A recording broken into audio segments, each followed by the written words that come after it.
네, 안녕하십니까. MJ입니다.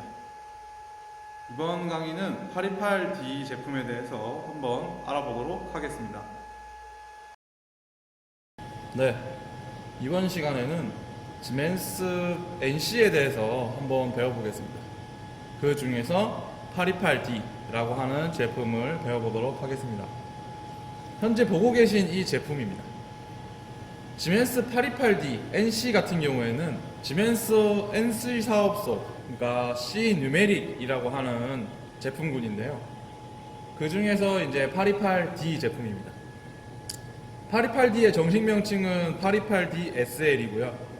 SL이라는 뜻은 솔루션 라인이라는 뜻인데, 원래 그 앞 세대인 파워 라인에서 이제 현재 세대인 솔루션 라인으로 변형돼서 이제 828D 솔루션 라인에서 828D SL이라고 부르고 있습니다.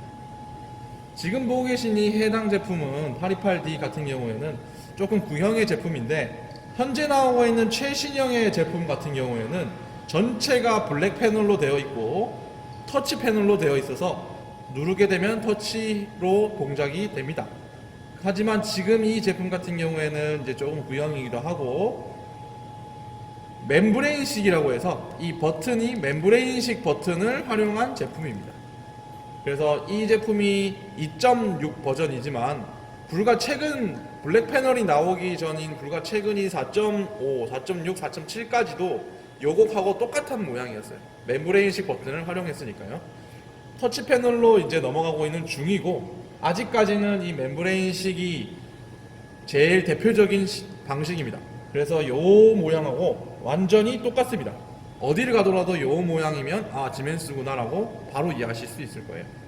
이 해당 제품은 PPU라고 부르는 제품이고요. 아래에 있는 요 놈 같은 경우에는 MCP라고 부릅니다. MCP, 머신 컨트롤 패널이라고 부르고, 지멘스에서 제공하는 머신을 컨트롤하기 위한 별도의 그 컨트롤 패널을 만들지 말고 지멘스에서 제품에서 나오는 게 있으니 사용하라고 그 같이 판매를 하고 있는 제품이에요. 실제로 호환성이 좋아서 이 제품을 추천을 하고 있죠. 여기보다 더 많은 버튼이 필요하게 되면 이제 아래 단에다가 별도의 패널을 만들어도 상관이 없고요.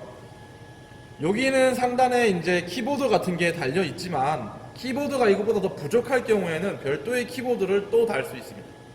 더 편하게 사용할 수 있게 USB를 꽂아서 키보드를 사용하실 수도 있어요. 물론 이 제품 안에서 이 자체가 거의 컴퓨터와 같기 때문에 그 HMI에서 키보드를 사용할 수 있습니다. 지멘스 828 제품은 840 제품하고는 조금 다른 면이 있는데, 제일 대표적인 차이가 어떤 거냐면 828 같은 경우에는 지멘스 200PLC 사용을 하고 있고요. S7 200 시리즈를 내장하고 있습니다. 그 다음 840 제품 같은 경우에는 지멘스 S7 300 시리즈를 내장하고 있어요.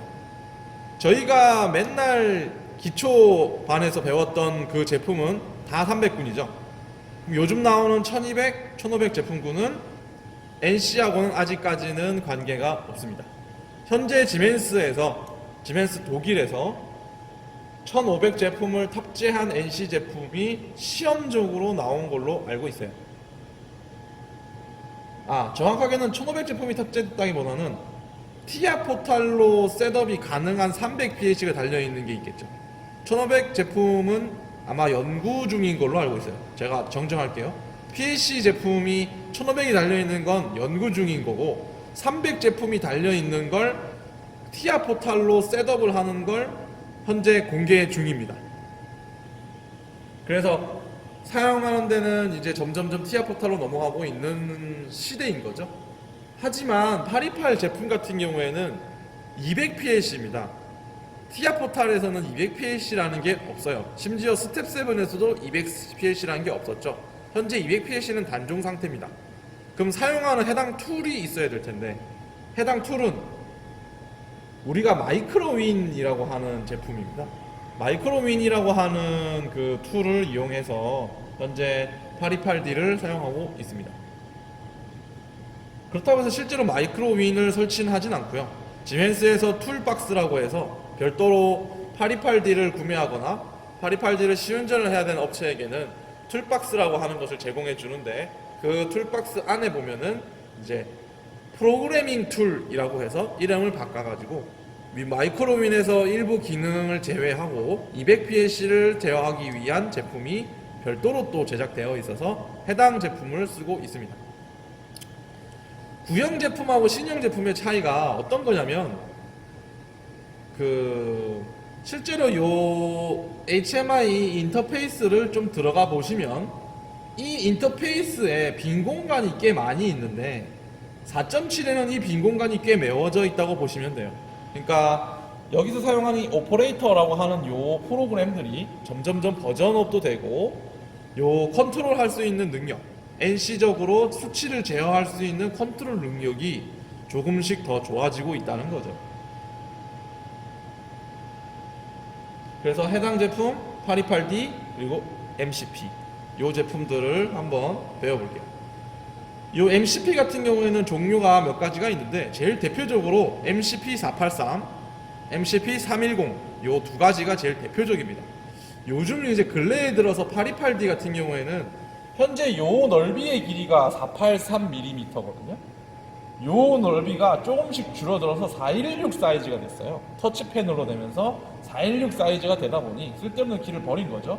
그래서 416이 되다 보니 요 MCP 483을 쓰려니 약간 좀 대칭이 안 맞죠. 이 수직이 안 맞다 보니까 요즘 신형으로 나오는, 신형이라기보다는 요즘 828D에 맞춰서 나오는 제품을 보면 USB 타입으로 된 MCP인데 416이라고 하는 제품이 나오고 있어요. USB 416이라고 하는 MCP도 나오고 있어요. 310이라고 하면은 요 폭이 310이라는 뜻이겠죠. 그럼 310이면 요만한 제품인데 너무 밀어붙여서 너무 적어지면 기능이 없어지는 게 아닌가요? 라고 물어보실 수 있는데, 그렇다기보다는 좀 길쭉합니다. 아래로 길쭉한 모양이 되는 게 310. 그러면 또 얘랑도 대칭이 안 맞죠?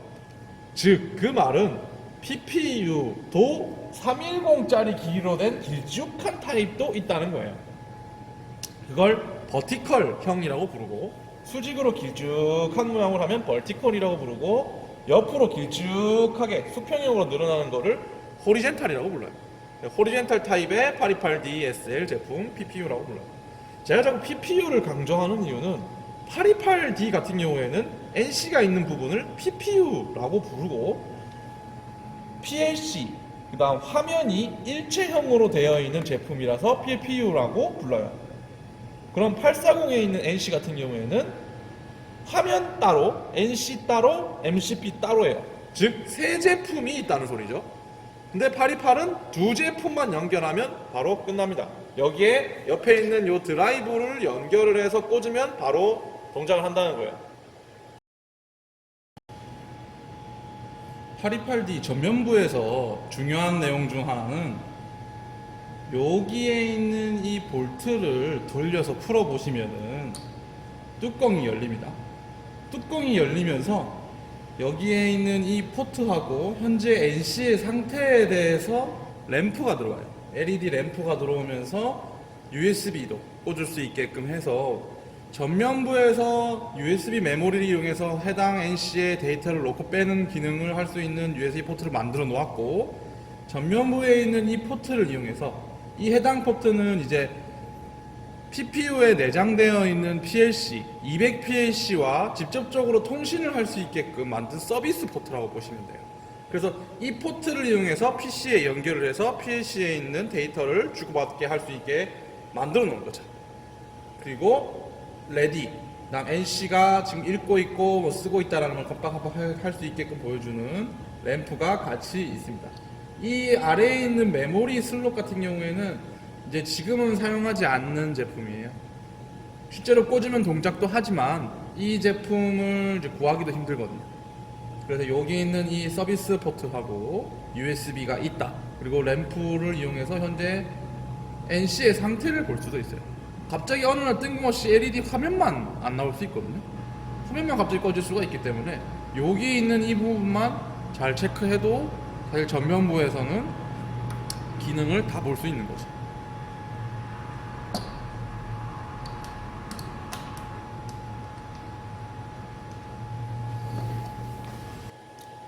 요 828D 한번 이번에는 뒷면을 보도록 할게요.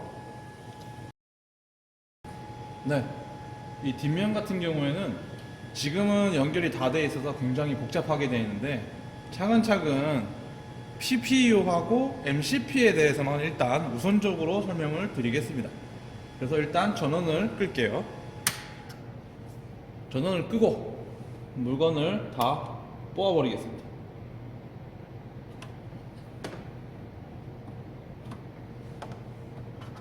저 같은 경우에는 이걸 다 연결하는 것에 대해서 다 이해를 하고 알고 있기 때문에 굳이 적지 않아도 어느 정도는 다 다시 복구할 수 있습니다.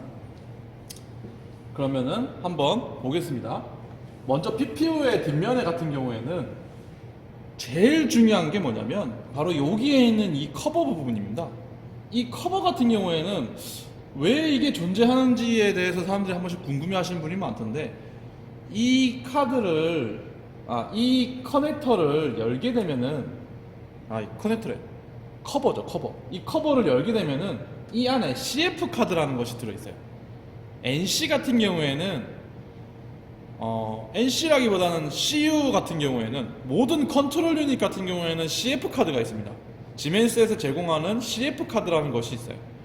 그러니까 라이센스 또는 그 컨트롤을 위한 정보들, 데이터 보관 뭐 이런 것에 대한 데이터를 보관하는 CF 카드가 무조건 있습니다. 그리고 그 CF 카드가 라이센스가 들어있기 때문에 굉장히 비싸요. 실질적으로 이 전체 가격을 다 합쳐도 저거 하나를 못 이겨요. 제일 중요한 거죠. 저 CF 카드가 저기 들어있는데 저것을 풀면 CF 카드를 볼 수 있어요. 그 다음에는 여기 제품명하고 언제 생산됐는지, 뭐 버전이 몇인지, 어떤 제품인지에 대한 설명도 있고요. C 인증이나 뭐 K 인증 받았다 이런 것도 다 있습니다. 그리고 이 옆을 보시면은 이렇게 이제 우리가 인터넷선이라고 하는 RJ45 타입의 커넥터들이 준비되어 있습니다. 그리고 여기서 자세히 보시면 이 부분은 드라이브라고 적혀 있어요. 드라이브 X100 101, X102라고 적혀 있어요. 드라이브, 어서 많이 들어본 말이죠. 네, 우리가 드라이브라고 말했던 모터 모듈들, 또 라인 모듈 그쪽 부분을 말하는 거예요. 다른 말로 하면 제가 아까 그 강의에서 엄청 그런 얘기를 했었어요. 드라이브 클릭 큐 인터페이스를 받는 부분이랑 이더넷 받는 부분이랑 플로피 넷 받는 부분이 다 똑같이 생겨서 잘못 연결하면 그냥 그대로 끝이라고. 그래서 이 부분에 보면 드라이브라고 적혀 있어요. 즉, 요 세 개의 포트는 드라이브 클릭 큐를 위한 포트입니다. X100, 101, 102는 드라이브 클릭 큐 관련된 선들을 여기다 꽂아달라라고 적혀 있는 거죠. 그럼 이 옆에 있는 요 세 개는 잘 보면 시스템 NC, 다음 폴트 PN1 이렇게 적혀 있고 PN2라고 적혀 있어요. 그리고 밑에는 X130이라고 해서 LAN이라고 적혀 있죠. 여기서 PN이 어서 많이 들어본 것 같지 않습니까? 플로피 넷이죠. 요 두 포트는 플로피 넷 1, 2라고 해서 우리가 PLC에서 사용하는 플로피 넷 인터페이스를 사용하는 포트다라고 나와 있는 거예요. 즉, 요 세 개는 드라이브 클릭 큐 인터페이스고 요 두 개는 플로피 넷 포트입니다. 여기 꽂는 거 여기 꽂으면 어떻게 된다? 아무 일도 일어나지 않는다. 인터페이스 구조가 다르기 때문에 아무것도 하질 못해요. 그래서 PLC와 관련된 것들은 여기에 꽂고 그 다음에 드라이브와 관련된 것들은 다 여기다 꽂아라 라는 뜻이죠. 그럼 이 맨 마지막에 있는 요거는 뭘까? LAN이라고 적혀있죠. 우리 LAN이라는 말도 어서 많이 들어본 것 같지 않나요? 이더넷을 LAN이라고 부르죠, 일반적으로. 이거는 이더넷 포트입니다. 컴퓨터에 연결해서 사용하라는 뜻이죠. 특히 그 중에서 X130번 포트 같은 경우에는 좀 스페셜하게 요 CF 카드에 있는 데이터를 공유 폴더로서 쓸 수 있게 해주는 이더넷 포트예요. 즉 이더넷 포트에서, 즉 PC죠. PC에서 해당 PPU에 접속을 해가지고 공유 폴더로서 데이터를 주고받고 싶을 때 사용하는 포트가 130번 포트입니다. 이더넷 포트라는 거죠. 즉 드라이브 클릭 큐, 플로피넷, 이더넷까지 포트 모양은 똑같은데 전혀 성격이 다른 게 세 가지나 들어있다라는 뜻이에요. 그리고 여기 밑에 있는 X140은 RS232 통신용 232 통신용 포트도 있어요. 232 포트가 있는 이유는 이 옛날에 200PLC가 232 시절의 제품이라서 아직도 포트가 남아있는 거예요. 232 통신을 할 수도 있으니까. 그 다음 이 USB 타입으로 된 이 135번 여기다가는 뭐 USB 관련된 제품들을 꽂으면 실제로 동작합니다. 그냥 USB 메모리 꽂아도 메모리가 인식이 되고요. 이 놈은 USB, 드라이브 클릭 큐, 플로피 넷, 이더넷 이게 그 RS232 포트 이렇게 해서 통신 관련된 것들은 다 상단에다가 모아놨습니다. 그럼 이제 중반에 있는 이 부분들을 한번 볼까요? 요놈 같은 경우에는 이 넘버링이 보이실지 안 보이실지 모르겠는데 X122번이라고 하는 커넥터입니다.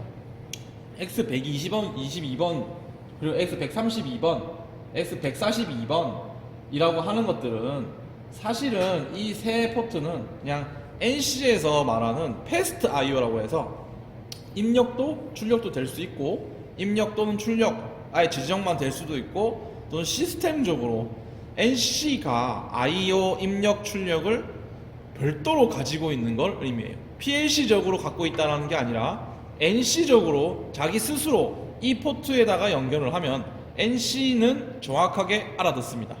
PLC는 모를 수도 있다 라는 거죠.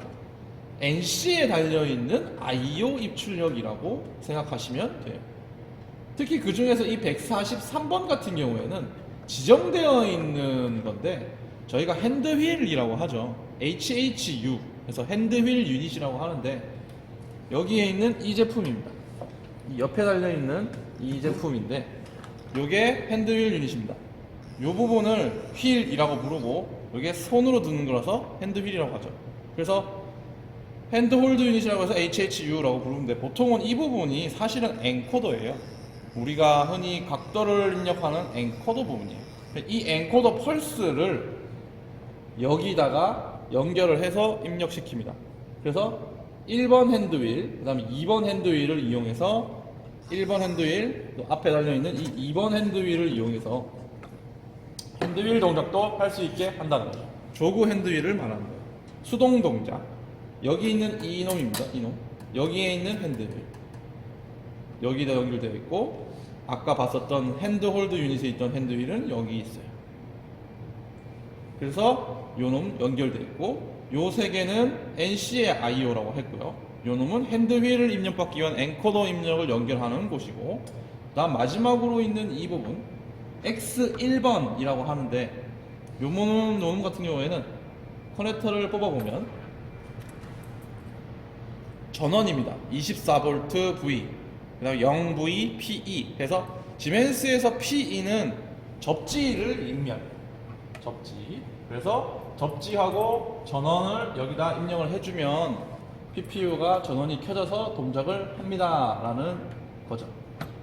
꽂아서 다시 켜보면 또 켜지겠죠. 실제로 요 PPU 같은 경우에는 생각보다 연결할 게 많이 없어요. 제일 중요한 건 요 놈들이겠죠. 지금 같은 경우에는 이제 드라이브 클릭 큐 선이나 플로피 넷 선을 뽑았으니 아마 에러가 막 뜨겠죠. 그래서 그냥 끄겠습니다. 드라이브 클릭 큐 선. 드라이브 클릭 큐 선이라고 하면은 아까 있었던 우리 모터 모듈 있죠. 모터 모듈에서 나왔던 선을 연결하면 됩니다. 모터 모듈. 제가 여기다가 드라이브라고 써놨어요. 드라이브 선을 꺾고 그 다음에 아까 SMC20이라고 하는 제품이 있었습니다. SMC20이라는 제품을 101번에 꽂을게요. 엔코더 데이터를 드라이브 클릭 큐로 변환하는 게 SMC20이라고 했었죠. 그 제품이니까 당연히 드라이브 클릭 큐 인터페이스를 꽂아야 되겠죠. 그 다음 플로피 넷 선을 또 여기다가 꽂아줘야겠죠. 플로피 넷 꽂아주고요. 그 다음에 RS232 포트 여기다가 꽂아줄게요. 이 RS232 포트 같은 경우에는 지금 사실 의미는 없어요. 그냥 옆에다가 있는 이 인터페이스 커버에다가 연결하는 거거든요. 아무것도 연결되어 있지 않다는 소리죠. 그냥 꽂아놓은 거라는 뜻입니다. 이렇게 해서 이 제품들 어떻게 연결하는지도 한번 눈으로 살짝 봤어요. 이 연결을 어떻게 해서 동작을 어떻게 하고에 대한 거는 나중에 이제 점점 더 강의가 진행되면 점점 더 복잡하게 제가 설명을 해드릴게요. 지금은 그냥 드라이버 클릭션 여기다 꽂고 프로필 넷선 여기다 꽂는다 정도만 이해하면 됩니다. 그 다음 이 중간에 있는 이 아랫단에 있었던 저희 MCP라고 하는 머신 컨트롤 패널이 있었죠. 그 머신 컨트롤 패널도 한번 배워볼게요. 머신 컨트롤 패널 같은 경우에는 엄청 복잡해 보이는데 사실은 다 보드판이고요. 실제로는 여기에 있는 이 전원 커넥터가 제일 중요합니다. 아까 봤었던 X1번하고 똑같죠? 요 X1번하고 똑같이 여기다가 연결을 해서 꽂아주고요.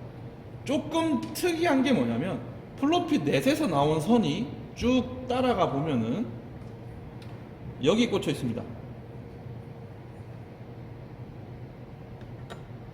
여기가 X20번이라고 하는 포트 1번이거든요. 여기에다가 꽂혀 있어요. X21번 포트에는 뭔가 다른 플로피 넷선이 꽂혀 있고, 플로피 넷을 또 쭉 따라가면 이 하단에 있는 제품인 PP7248이라고 하는 제품이 여기 연결되어 있습니다. 여기에 연결되어 있죠. 이 해당 포트에 연결되어 있어요. X2번의 포트 1에 연결되어 있어요. 이게 PP7248이라고 하는 보드입니다. 이 해당 보드가 이제 우리가 흔히 알고 있는 PLC I/O 보드입니다. 사람들이 오해를 많이 하는데 PLC라고 하면 그냥 이런 I/O 블록을 PLC인 줄 알고 있어요. PLC라고 하는 단어는 그 전체를 통괄하는 단어거든요. 그래서 이게 PLC다 라고 하면 그 사람 바보예요. 모르는 사람이에요. 그냥 뭔 말이야 그게. CPU가 있고, PLC에는 CPU가 있고, I/O 블록이 있고, 통신용 CP 커뮤니케이션 모듈이 있고, 인터페이스 모듈, IM 모듈이 있고, 이런 식으로 PLC의 종류가 엄청 많은데 PLC라는 단어를 쓰면 안 되는데 그냥 이게 PLC예요. 이거 PLC 아니에요? 라고 물어보는 말 자체가 이미 틀린 거예요. PLC라는 말은 프로그래머블 로직 컨트롤이잖아요. 이게 PLC예요? 그냥 I/O 블록이죠. I/O 카드고. 여기에 있는 이 해당 PP7248이라고 하는 이 제품은 300PLC에서도 쓸 수 있고요. 828용으로도 쓸 수 있는 거예요. 사실은 828 전용으로 나온 거긴 한데 300에서 뭐 쓸 거 없잖아요. 플로피 넷 시스템인데. 그래서 당연히 쓸 수 있는 거죠. 이거를 굳이 쓰는 이유는 쌉니다. PP7248 I/O 보드가 정말 저렴해요. 개수에 비해서 좀 저렴한 편입니다. 이게 IP 등급을 많이 낮춰놨기 때문에 IP 등급을 위한 제품들이 싹 비워지면서 저렴합니다. 그래서 저렴하죠. 좀 싸고 쓸만한 제품이에요. 828에는 무조건 들어가고 828에서는 300 시스템을 쓸 수가 없기 때문에 ET200M 시리즈나 ET200S 시리즈 같은 것을 달 수가 없어요. 컨피그레이션이 안 되거든요. 그래서 이 제품들이 있습니다. 참고로 요 PP7248이라고 하는 요 제품은 지멘스에 있는 홍 과장님께서 지원해 주셨습니다. 잘 쓰겠습니다. 잠깐 빌려주신 거고요. 주신 건 아니고요. 잘 쓰고 있습니다. 이렇게 해서 PP7248이라고 하는 I/O 보드에 이 플로피 넷 시스템으로 연결이 돼서 이 MCP라는 요 I/O 보드입니다. 실제로 이 MCP라고 하는 것도 I/O 보드이기 때문에 플로피 넷 시스템 징검다리로 또 연결을 해서 실질적으로 PPU에 있는 200PLC에 연결이 되어 있어요. 그래서 이 I/O 보드가 혹시나 보이면 이 시스템에서 PP7248이라고 하는 제품을 사용하는구나 라는 걸 바로 알 수 있어요.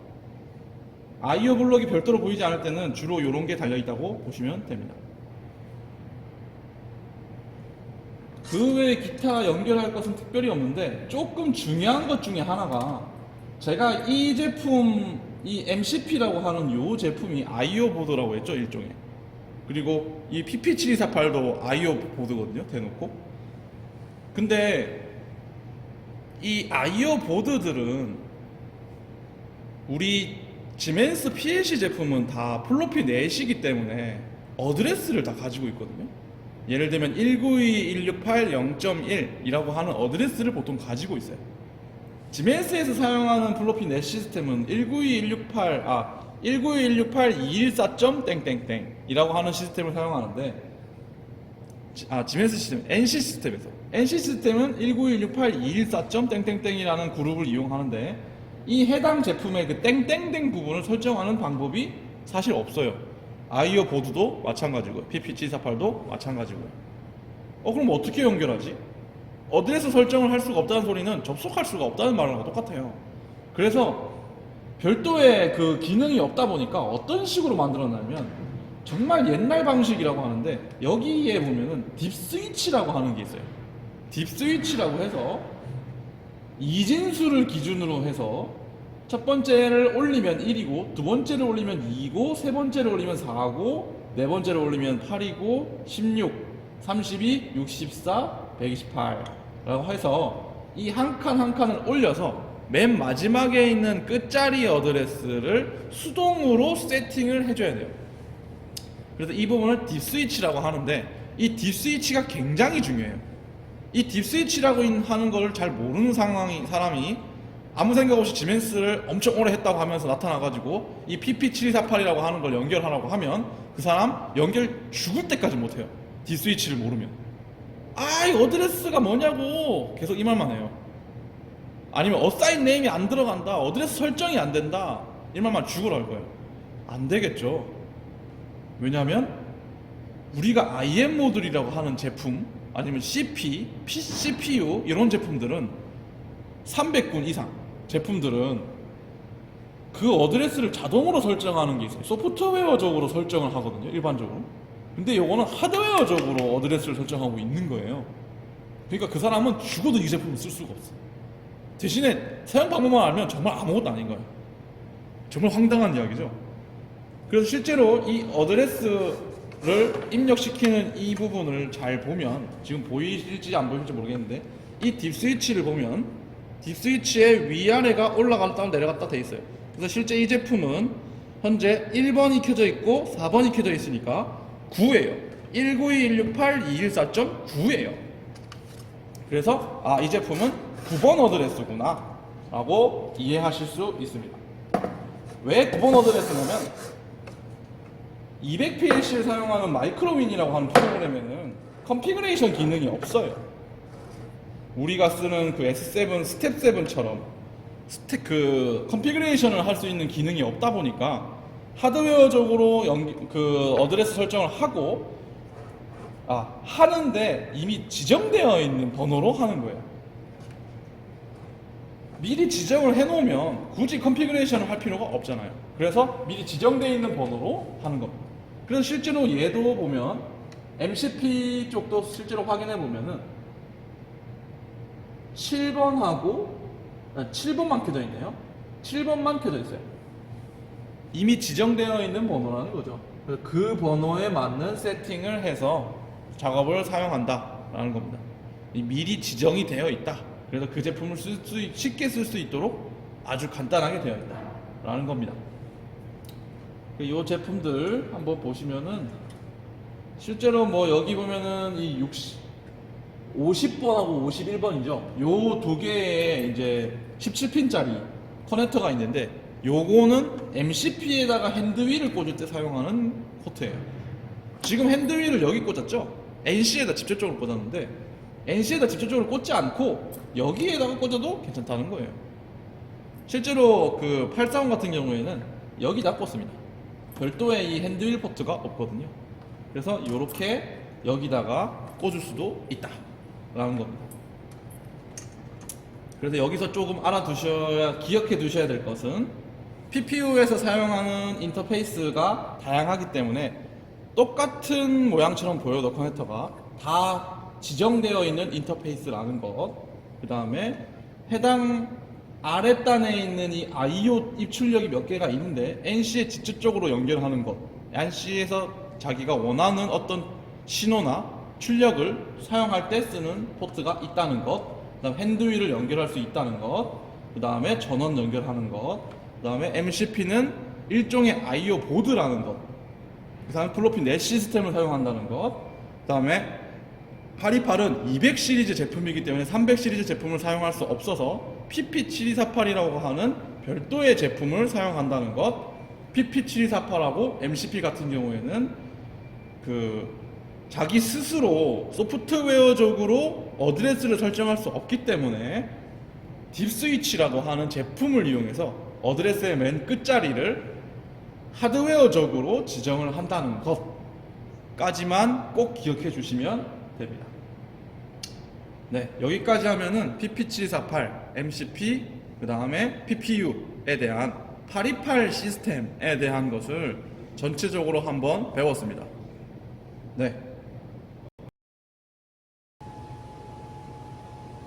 제 강의에 등장하는 모든 시뮬레이터와 모든 지멘스 제품들은 저희 회사에서 판매하고 있는 제품들이니 저의 강의를 원하시거나 해당 시뮬레이터의 구매를 원하시면은 제 유튜브 게시글에 있는 내용에 적혀있는 연락처로 연락을 하셔서 구매 또는 견적 의뢰를 하시면 됩니다.